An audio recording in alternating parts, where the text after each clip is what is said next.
Kembali bersama kami di Breaking News TV One pemirsa, ini kita akan langsung kembali berdialog bersama dengan sejumlah narasumber, Bapak-bapak dan juga Bung. Ini kan sebenarnya sudah ada starting list.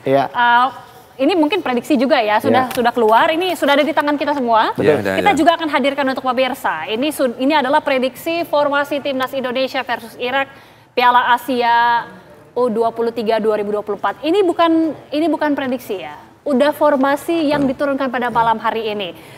Bung ini tadi sudah membahas, sudah menganalisa. Boleh ke Bung VV terlebih dahulu? Ya, ini seperti apa ya? Kalau menurut saya sih ini seperti prediksi sebenarnya pada saat lawan Uzbekistan yang kerap juga kita diskusikan ya. Karena kita tahu ketika di babak pertama lawan Uzbekistan kita tuh bermain tetap dengan 3-4-3. Dan tidak ada perubahan di babak keduanya karena kita memang sebenarnya pada saat itu kekuatan Uzbekistan lebih banyak di sektor flank dan kita banyak kecolongan di sana dan akhirnya tidak ada perubahan di babak kedua sehingga kita tetap mencoba main terbuka dan akhirnya kita kecolongan dari sana. Nah ini dengan formasi ini saya pikir ini menjadi formasi yang baru yang akan kita lihat nanti. Banyak yang berbeda juga ya Bung ya? Betul, selama ajang ini. Kalau kita lihat mungkin di kanannya nanti kan ada Rio Fahmi.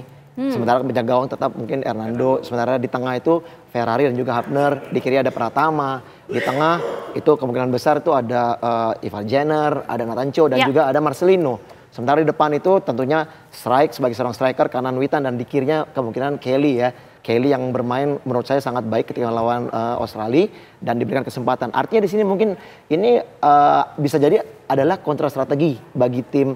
Kontra strategi ya, Bung? Iya, karena kita lihat di sini perubahan dengan pemain depan dengan mainnya Kelly ini kan menurut saya ini kan ingin mencoba memberikan tekanan juga pressure dari sektor flank. Kelly mempunyai kecepatan dan harapannya mungkin dari situlah bisa muncul crossing kepada strike dan ini bisa menjadi peluang bagi Indonesia tentunya. Oke, itu dari Bung V. Langsung ke Bung Hermansyah, bagaimana nih melihat startingnya nih? Dari starting ini mungkin akan lebih kuat di pertahanan ya. Mungkin juga di sini ada Hernando lebih nyaman juga. Mungkin ya di situ dari pengalaman dia ya untuk mengakomodir dari defender dia akan komunikasi akan lancar. Mungkin akan lebih kuat di situ pada saat kita ke transisinya kita bertahannya. Oke, jadi memang kelihatannya ini cukup kuat ya untuk lini pertahanan ini cukup kuat ya Bung ya. Ini yang menarik juga Bung, ini kan tadi Pak Marji sempat mengatakan bahwa ban kapten ini diemban oleh Justin Hapner. Ini pandangan langsung dari, mungkin Bung Fe dulu deh, gimana melihatnya? Iya, ini perubahan menurut saya ya cukup baik sebenarnya. Karena kita tahu juga sebenarnya seorang Justin Hapner ini juga agak sedikit temperamen ya, kalau saya lihat ya. Dan dengan mendapatkan tugas sebagai kapten, saya pikir dia akan menjadi lebih bijaksana nantinya di lapangan, bisa menjadi mentor bagi teman-teman lainnya untuk bisa menjadi kepanjangan tangan lah dari pelatih kepada para pemain di lapangan sehingga akhirnya diharapkan memang sebagai pemain di belakang dia yang melihat mempunyai visi ke depan lebih baik dan tentunya komunikasi harus dijalankan. Nah ini menurut saya salah satu hal yang cukup baik, padahal sebenarnya kemarin kita banyak yang memprediksi Nathan atau mungkin juga Hernando Ari sebagai jadi kapten ya. Tapi ini menurut saya ini adalah keputusan pelatih dan melihat ada nilai lebih dari seorang Hapner, oleh karena itu dia diberikan kepercayaan sebagai kapten. Oke, Bung Hermansyah melihatnya. Saya setuju dengan P. Jadi untuk komunikasi dengan striker, dengan defender, dia bisa menjaga keseimbangan mereka, juga untuk supaya mereka akan lebih komunikasi akan lebih lancar pada saat kita menyerang dan bertahannya. Oke, kita mungkin bicara spesifik mengenai Hernando Ari ya Bung ya. Ini kan bagaimana kemudian tentunya peran penting seorang kiper di dalam pertandingan krusial di sepak bola pada saat ini, laga pada malam hari ini Bung. Ya Bung Gita, Mbak Gita, saya mencatat beberapa kali pertandingan Hernando. Di situ sangat dari jam terbang cukup mumpuni Hernando dari segi pengalaman juga ya, bola-bola atas juga crossing bagus dan juga build up juga. Memang karakter kiper beda-beda. Ada yang dia aktif, ada yang tenang. Tapi miss. Jadi komunikasi antara kiper dengan defender sudah dapat missnya. Komunikasinya ya. Misterinya sudah ada. Chemistry-nya sudah ada. Jadi kecepatan speed reaksinya bagus Hernando. Ya. Kecepatan dia untuk mengantisipasi bola-bola crossing bagus. Build up juga bagus ya. Terus juga timing keluar pada saat 1v1 juga bagus. Jadi itu kelebihan Hernando, punya kecepatan dia untuk mengantisipasi bola-bola terobosan dari lawan dan bisa mencegah lawan untuk bikin gol. Ini kan saat adu penalti tentunya pada saat melawan Korea Selatan ini Hernando Ari bisa dibilang menjadi pahlawan begitu ya Coach ya. Ini kan di momen krusial ini apa sih yang harus dipersiapkan seorang kiper tentunya pada saat adu penalti seperti ini nanti? Oh iya, kebetulan nih Hernando nih punya kelebihan speed reaksi. Jadi membaca saat penalti. Karena sekian detik aja bola akan lebih cepat masuk ke gawang, ke jala.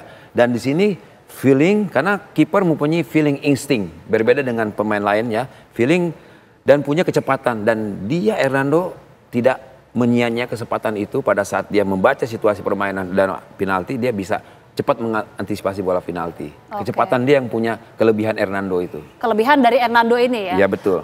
Berbicara dari sisi kecepatan, tapi kalau dari sisi mentalitas ini kan juga krusial sekali tentunya bagi seorang penjaga gawang, bagi seorang kiper untuk menjaga itu jangan sampai hilang fokus itu kan. Kebetulan Hernando orangnya cool, tenang. Ya, itu tenang dan dia bisa yang bisa mengendalikan dia sendiri dan itu bisa mengemban itu Hernando. Jadi ketenangan ya, dia bisa mengantisipasi dan emosional dia bisa dia tahan, dia redam. Itu kelebihan Hernando.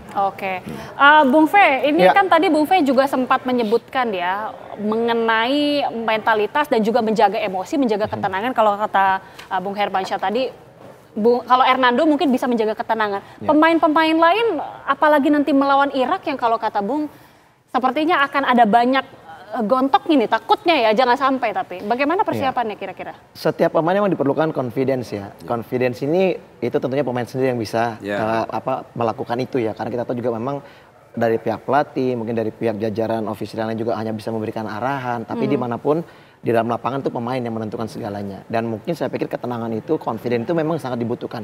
Kalau saya melihat dari segi confidence yang dimiliki oleh para pemain di timnas kita, kalau saya melihat confident, ketenangan itu lebih kepada Nathan Cho dan juga Hernando Ari. Betul. Bagaimana kita seperti kata Bung Hermansyah ya? Betul sekali. Itu karena kepercayaan Hernando itulah dia bisa mengantisipasi berbagai macam bola yang datang ke arah gawang. Namun sebenarnya kalau saya melihat begini, bermain bola itu kan adalah kolektif. Ya kan, bagaimanapun juga banyak serangan, banyak gempuran, tentunya juga ada kemungkinan Hernando juga bisa kebobolan. Nah, ini diperlukan yang namanya chemistry dari setiap pemain belakang ini untuk bisa menjaga supaya tidak terjadi hal-hal yang mungkin bisa mengarah ke gawang. Satu misalnya dari sektor flank, jangan banyak bola-bola crossing. Ya.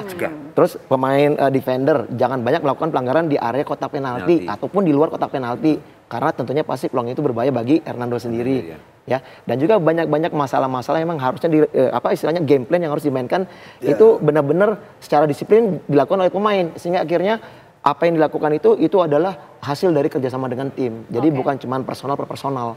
Karena permainan tim ini sangat dibutuhkan bahwa kerjasama bukan cuma sekedar non teknis, tapi juga bagaimana mereka bisa komunikasi secara verbal dan juga non verbal sebenarnya begitu.